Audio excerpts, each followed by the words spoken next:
Você já tentou deixar uma pintura mais luminosa, mas colocando mais branco, mais amarelo, mais brilho? E mesmo assim, ela continuou sem luz? Pois é, isso acontece porque raramente a luz nasce dentro do objeto, mas ela nasce das relações, do contraste, da atmosfera. E nesse vídeo eu te mostro justamente isso, porque olhando para esta pera, parece que a atenção está apenas nela. O fundo, as sombras, os espaços ao redor. Só depois disso é que a luz começou a aparecer. O que faz essa pera parecer iluminada não é a pera. Muitas vezes a gente olha para algo iluminado e pensa apenas no ponto mais claro. Mas antes de existir a luz, existe o ambiente, existe o ar. Existe profundidade e existe temperatura que vai preparar o olhar para aquilo que vem depois. Eu sou a Cris Fonseca e aqui eu te ensino luz no pastel seco de verdade. E se você gosta desse tipo de conteúdo, se inscreva no canal para continuar recebendo mais vídeos como este. A sombra costuma ser tratada como uma ausência, mas na verdade ela participa da luz. Ela ajuda a definir onde a luz começa e principalmente onde ela termina. Sem essa sombra, a pera não parece iluminada. Ela vai aparecer apenas clara. Aqui você percebe que iluminado e claro não é a mesma coisa. Agora sim, eu posso começar a trabalhar o objeto. Mas mesmo aqui, eu não estou pensando em uma pera. Estou pensando na forma como a luz encontra essa superfície. Nas mudanças de temperatura, nas transições e principalmente nas pequenas diferenças que faz a forma ganhar volume. Se esse tipo de observação sobre luz e atmosfera no pastel seco faz sentido para você, já deixa seu like. Isso ajuda a fazer o vídeo a chegar a outras pessoas que também querem entender a luz sobre o objeto. E agora eu quero continuar trabalhando justamente essas decisões mais delicadas da pera, porque é aqui que o volume realmente começa a aparecer. E as pequenas mudanças de temperatura é que criam o volume. Se você observar, eu não usei apenas um amarelo. E também não usei o branco direto, porque mata a luz. Luz sem variação vira erro. Não é mais claro, é mais inteligente. E aqui não é questão de cor, é questão de temperatura e é como a luz atravessa. E é exatamente aqui que muita gente erra, porque a sensação de luz não acontece quando adicionamos mais branco, nem quando reforçamos todos os contornos. Muitas vezes fazemos exatamente o contrário. Colocamos brilho demais, definimos demais as bordas e a pintura fica dura, plana. A luz raramente tem contornos perfeitos, ela se espalha e influencia as cores ao redor.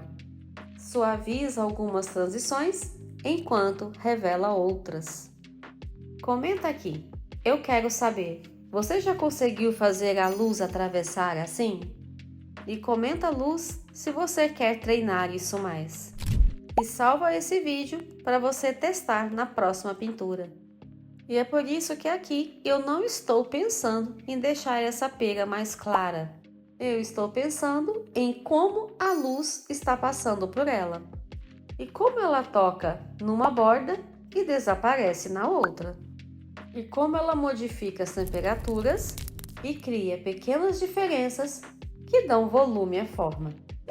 Porque uma pintura iluminada não é aquela que tem mais branco, mas aquela que convence que existe luz ali. E aqui é menos controle e mais observação. E o pastel seco é perfeito para isso, porque ele é controle de camadas e não força. E se você esfumar demais, você vai acabar com as camadas e perder tudo. E se sua pintura está dura, esse pode ser um motivo. O pastel seco não é difícil. Talvez você só esteja fazendo isto errado. E se você conhece alguém que ama pastel seco como eu, compartilhe esse vídeo. Percebe que aqui a luz não parou apenas em um ponto da pera? Ela entrou, atravessou, se espalhou. Ela entra, se espalha e volta. Aqui a luz está respirando. Ela não está travada. E observe como eu uso o esfumador em movimentos circulares e leve. É isso que mantém a textura do pastel seco sem apagar tudo. Aqui é o ponto mais iluminado da pera e talvez muita gente ache que eu vou usar branco, mas eu não uso. Estou usando um tom creme, porque aqui também possui uma temperatura. E essa é uma diferença importante, porque nem toda luz intensa é branca. Muitas vezes ela carrega a luz do ambiente, da atmosfera ou da própria fonte luminosa. Percebe que criar luz não é adicionar mais branco, amarelo, mais brilho, e que a luz quase nunca nasce dentro do objeto, mas da relação que esse objeto cria com tudo ao redor. Ou seja, a sensação da luz começou muito antes da pera aparecer. Ela começou no fundo, na sombra, nas relações que foram construídas ao longo do caminho. A pera parece simples, mas tem algo muito forte nela. Ela não depende de um desenho complexo para funcionar. O que sustenta a pintura é a relação entre luz, temperatura e atmosfera. Existe algo muito interessante na luz. Ela é uma das primeiras coisas que percebemos numa pintura, mas quase nunca é a primeira coisa que o artista constrói. E talvez seja por isso que tantas pinturas parecem corretas, mas não parecem vivas, porque tentamos colocar a luz diretamente no objeto, quando, na verdade, ela nasce das relações ao redor dele, da atmosfera, da sombra, das diferenças sutis de temperatura, daquilo que muitas vezes não chama a atenção na primeira vista. Essa pera foi um exercício muito simples, mas ela me lembra algo que vale a pena para toda pintura. Quanto mais observamos as relações, mais dependemos de efeitos para criar impacto. E talvez seja isso que torna a luz tão fascinante. Ela parece estar no objeto, mas nunca esteve apenas nele. Comenta aqui para eu saber qual foi a primeira coisa que você viu nessa pintura. A pera, a luz, a sombra, a atmosfera. E se inscreva no canal para continuar recebendo vídeos com o estudo da luz no pastel seco.